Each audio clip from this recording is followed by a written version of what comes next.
Chào mừng mọi người đã trở lại với Kenki. Và cho bàn mình đây là một số cái con phím mà mình đã build hoàn tất.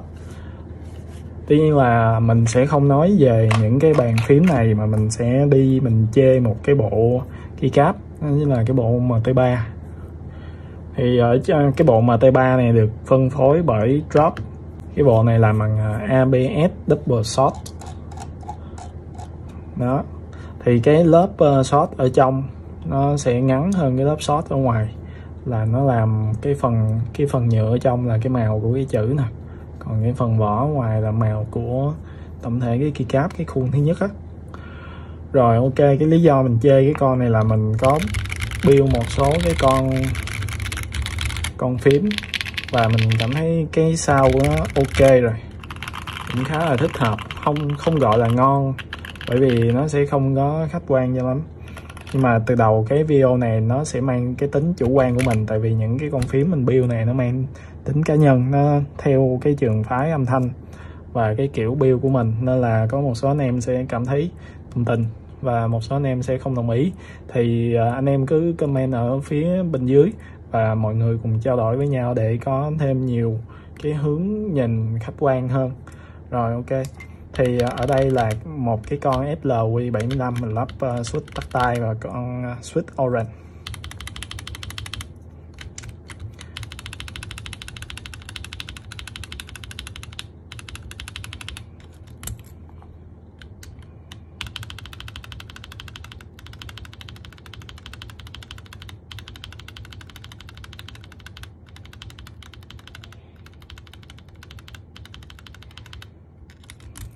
Rồi tiếp theo cái con này là mình lắp với lại con York Panda.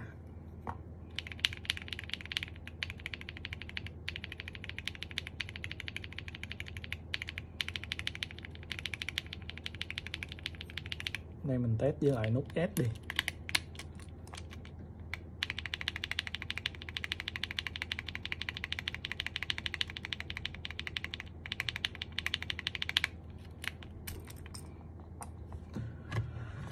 Rồi tiếp theo là cái case này là con Iki, và con switch mình đang lắp là con KTT Matcha.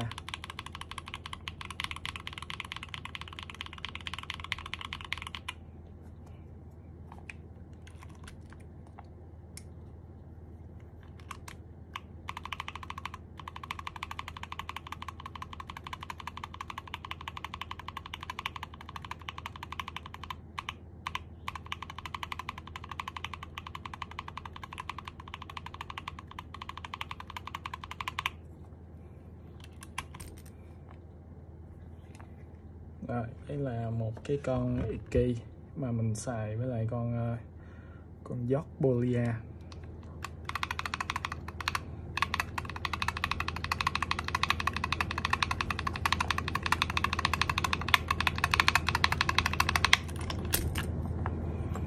Đây cái keycap gốc của nó nè, không phải gốc nhưng mà cái keycap mình đang build.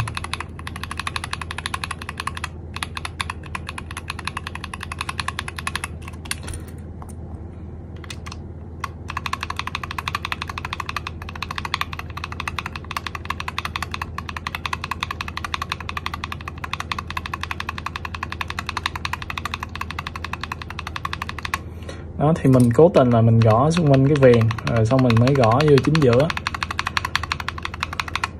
Tuy nhiên là cái bộ này thì không biết quay video thì nó có đến tai anh em một cách chính xác không.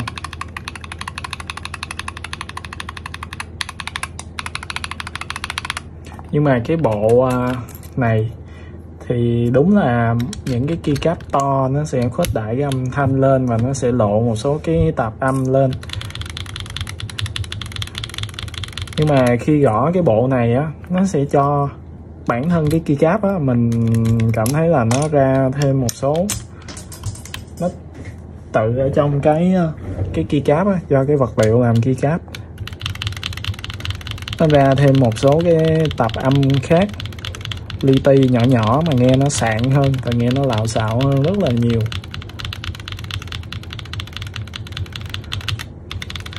Thì mình test, thì mình đưa ra nhiều cái con phím như vậy cho anh em thấy là cái bộ này mình nè, cái bộ này mình để ngoài với mình không có bỏ vô trong hộp, mà nó test qua rất là nhiều phím rồi, thì các cái kết quả nó đều ra cũng na ná như nhau, là cái bộ keycap này nó sẽ đem tới những cái tạp âm cho cái con phím, nên là mình nghĩ nó không có ở con switch. Thì nếu mà mình thử trên con này thì nó lạo xạo hơn nhiều. Tuy nhiên là khi mà thử trên những cái con switch khác thì con này cái bộ cherry gõ nghe âm nó rất là gọn ở đây, nhưng mà qua cái bộ này nghe nó lại sạn, nó lọc sọc lạo xạo, mình không biết là do đâu. Tuy nhiên là mình đoán là nó do cái chất liệu của cái lớp PPT nè, đó, nó giòn và nó khá là bọng. Khi mà anh em rờ như thế này nè, nó cũng phát ra những cái âm thanh nó không có được cứng chắc như những cái con này.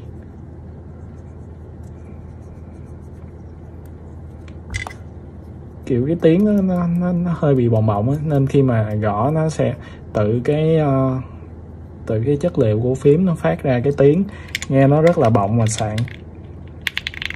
Thì đây nó là một cái đánh giá chủ quan của mình với cái bộ keycap này.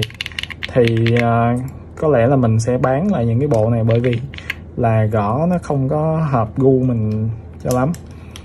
Tại vì đa phần là mình xài những cái bộ những cái con switch là tắt tay.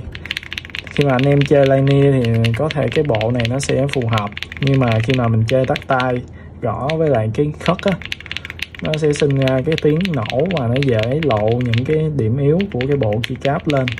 Cái âm nó không có được gọn lắm, nên là khi build cái bộ này với tắt tay thì nghe nó không có hay.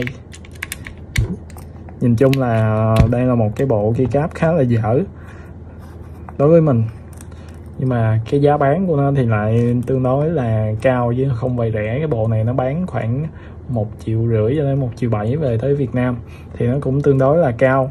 Tuy nhiên với cái giá thì mình nghĩ mua một cái, hiện tại bây giờ nó có cái bộ SA, một cái bộ SA Lone, thì hôm bữa mình có trên tay về thì cái chất liệu nhựa nó làm cũng mình nói thật là mình cảm giác cái bộ nó làm giống như cái bộ MT3 này, không khác cho lắm. Cái MT3 nó chỉ khác nó có thêm cái lớp sần thôi, còn về mọi thứ cái cảm giác gõ thì mình thấy nó tương đối giống cái bộ này, mà nó profile là profile SA, nhưng mà về mọi thứ khác thì nó tương tự. Và cái bộ MT3 này cũng made in China, nên là mình cũng đang đặt một cái nghi vấn khá là lớn. Tuy nhiên là cái bộ này bán là 1,5 triệu, 1,7 triệu, còn cái bộ kia thì nó bán khoảng 750 thôi, rẻ hơn khoảng 1 triệu. Thì đối với cái mức giá đó mà gõ nó cho ra chất lượng âm thanh như vậy thì mình chấp nhận được. Còn cái bộ này thì mình đang thấy nó bị overpriced quá so với cái chất lượng của nó và cái âm thanh gõ mà nó đem lại cho người dùng. Thì mình xin nói lại một lần nữa, đây là một cái video mang tính chủ quan của mình khá là cao. Thì hy vọng là anh em có thể góp ý cho mình phía bên dưới, và anh em đã từng thử cái bộ này trên những cái kit bàn phím nào của anh em thì mong là anh em có thể chia sẻ phía bên dưới để cho mình cũng như là những người xem có thể tham khảo nhiều hơn, và có thể thử xem qua xem nó có đúng là cái bộ này nó dở hoặc là nó sẽ ngon hơn.